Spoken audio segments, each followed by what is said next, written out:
Hi, I'm Anishka, Hi, I'm Nida. and this is Girl Up GMA. Welcome back to the third episode of our Modern Girls podcast. Today, we have someone very exciting with us here. Today we have with us Theertha of Grade 11.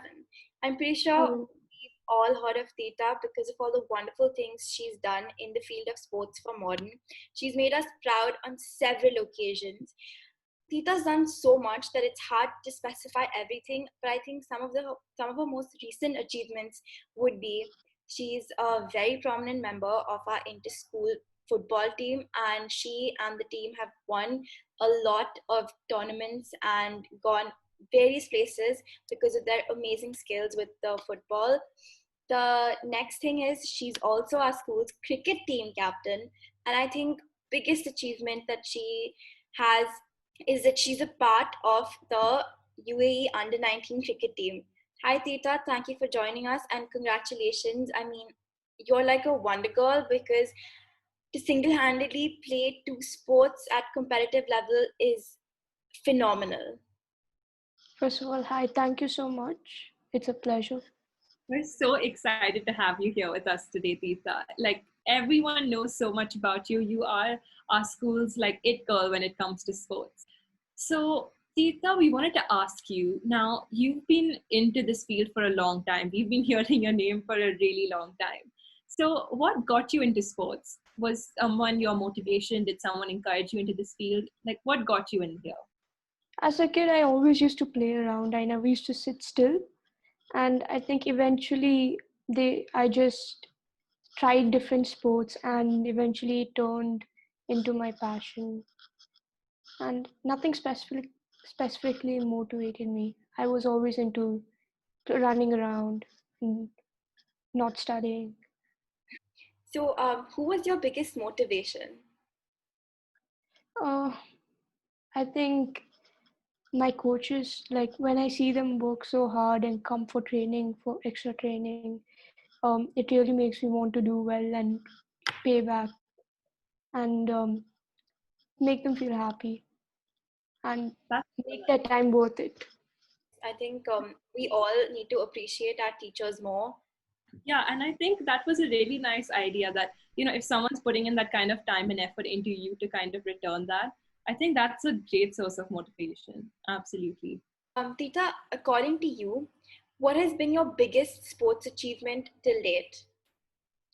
For me, achievements, I consider like some things I've like as a team or as an individual, we do it for the first time, like coming back from losing a game to winning in the last seconds. So there are certain matches that are fresh in my brain that I feel those matches with the team where we've come back after losing 2-0, those are one of the biggest achievements. That's So, amazing. That means that, it's the experiences that count. yeah. Honestly, I thought Tita will go like talking about like numerous trophies she has, but that is such an amazing way to look at it. I love that. And speaking of having experiences as your achievements and kind of treasuring each thing that happens to you in your sporting journey, what is one lesson that you've learned on the field that has stuck with you? I think all lessons stick with you in the sports field because you're experiencing it, so it remains with you for a long time. But whenever anything happens, the one thing that always sticks with me is that everything happens for a reason. Like even if it's something very bad or something very good, it happens for a reason. And yeah. Right. So, Tita, you're a girl and you're so heavily into sports, but there are certain stigmas that are still surrounding women in sports today. Have you ever faced any of them? Thankfully, I've not faced any. Like I'm very grateful for that fact. But there are certain things um like the boys get to play 11-a-side matches in football and we don't get opportunities to play like that. So I think that's one thing that I wish would change. Right. So then, in every game, you'd have four more girls on each side getting an opportunity to play. Yes. And it would also, And the format is very different and it's a different kind. Yeah. okay. Right. I think if we want like proper equality when it comes to girls in sports, you can't have like these sort of like hidden inherent differences. We should put it on an equal playing field. Also, so that girls get the same sporting experience as boys are getting.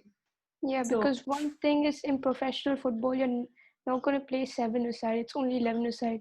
So you need to experience how it is, and to go to the next step, you need to play with 11-a-side against different schools to take one step further. absolutely, that's a valid point. Girls at Yeah, our school as well have, achieved so much. Our girls football team has been working so hard. Like they come in so often with Mr. Balu and they're practicing. So I think for them, 11 aside is good because, they have reached a certain level, and, if they want to take it up competitively, then I think, like you must agree that 11 aside is necessary to gain that sort of experience. yeah. Yes, definitely. And the girls football team, I think, has to be one of the best success stories of modern. I think that's honestly like such an amazing story to tell anyone. The way we didn't even have a girls football team, I think, until a few years ago, and suddenly this team was created, and they recently they win almost every match that they go for. And like I think they have almost like a higher success streak than our boys. I think at one point that was the case. I used to remember, Nagish ma'am used to announce it that, our girls have won yet another match. They've gone to the finals. It was suddenly such a big thing to see, our girls just excelling in this field that was always considered like a pretty much boys sport. And I think, unfortunately, that is the view that tends to be there for a lot of the sports that we have, that sports remains to be more of a male dominated field, I think. But our girls football team is one success story. Theertha is a big success story in her own. So Theertha, how would you say we can kind of get rid of that idea and kind of get more girls into the field?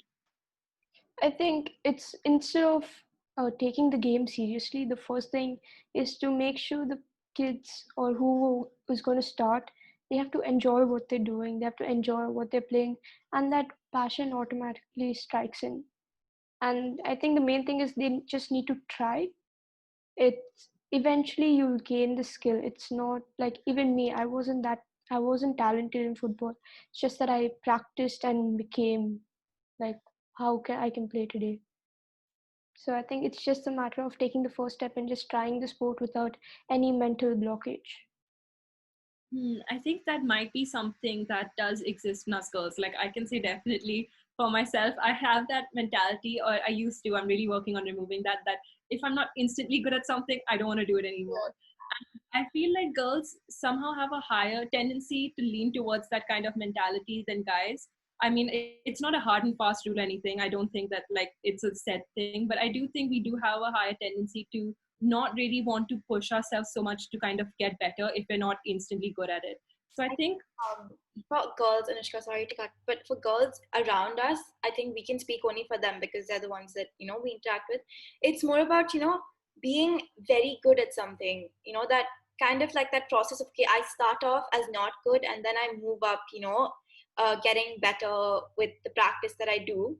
That mindset maybe is a little something that, I know the both of us have to work on it. And I know a few of our other friends as well who might need to, but it's great that you had that mindset. It's called the growth mindset. yeah. Yeah. Start from the bottom, you work hard, and then you reach somewhere. But And if you have to enjoy what you're doing. So first, if you don't enjoy the sport, it's okay. You might enjoy something else, you can excel in that. So it's not a compulsion. absolutely. So I think any girls out there who are really passionate about the sport, I think the message that you could probably take away from this conversation is that just keep practicing and keep going for it. If it's something that you really enjoy, don't let, I think, obstacles come in your way of continuing excelling in that sport. Like it's okay if you're not instantly the best, or you're not the best on the team, but you should still keep trying. And I think that's a great message. So, Tita, you last month, all of you received your board results, and you've done us so proud. You have, with all your sports and your under-19 team, I'm pretty sure you had training with the other girls from the UAE team. You still managed to score so well. So, tell us more about how you managed school and your hectic training schedules. So for me, I'm enrolled in the Rahul program. So it helped me a lot. Like it lifted weights off my back. And the exam time, it was really stressful when I had matches a day before the exam and I wasn't able to study or revise for the next day. So in that cases, I could take my exam after all the exams got over. So that was really helpful. And so this program really helped me manage. And apart from that, the teachers and students and my friends who would give up their lunch and break just to teach me. So they helped me a lot too. I think that's amazing. I think that you're like the perfect example of having that sort of holistic outlook and that holistic lifestyle where, you're balancing both academics and extracurriculars. And I think that's something really important that a lot of us have to work on. I think the Rahul program is a great example on how we should encourage kids to kind of get into extracurriculars, and you can excel on that. It's not that you should ever put that behind. And if you're really passionate about something the way like you are passionate about sports, we should have programs that really encourage kids and make it really easy for them as well to kind of not have to choose between school life or academic life and their passion. I think it's great that we have programs in place that allow kids to manage both. And I think the Yep. Rahul program has been so successful because I know this year with the board results, Theertha, Ronak, and Varun, But of you were enrolled in the program, and all three of you have done so exceptionally well in your boards. So I think more programs, like Anushka said, need to be introduced. yep, I think definitely, our it's school really helpful.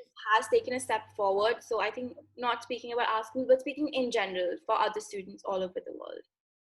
Yes, they have. So, Tita, you're already like this big person on, our school's sporting circuit. But what are your plans for the future? Are you planning on pursuing sports later on as well? Right now, I'm not sure. I'm just like working and focusing on now. And future plans probably I'll think after some time. But one thing is like I'll always play sports, and quarantine has taught me how I cannot live without sports. So yeah, I'll definitely continue playing no matter where I am. Yeah, I think quarantine has been a really tough time, especially for our real sports fanatics. I think having to stay indoors, not having that chance to go out and practice so much. So, like, Tita, how have you been kind of managing that? Have you been kind of trying to keep fit in other ways?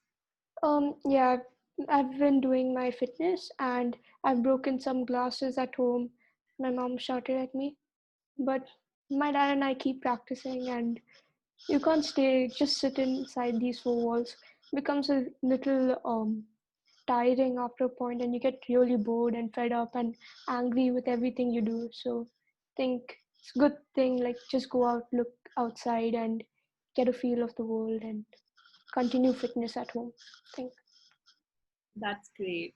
So, Tita, thank you so much for joining us today. This has taught us so much. So, I'm pretty sure it's going to teach the viewers and inspire them to another level. And best of luck for all your future matches. And we know you're going to do us proud even in the future, and you'll continue to do us proud. Thank you so much for joining us, Tita. Thank you so much for inviting me, guys. Thank you so much for being here. I think this was such a great conversation for us to have. Thank you.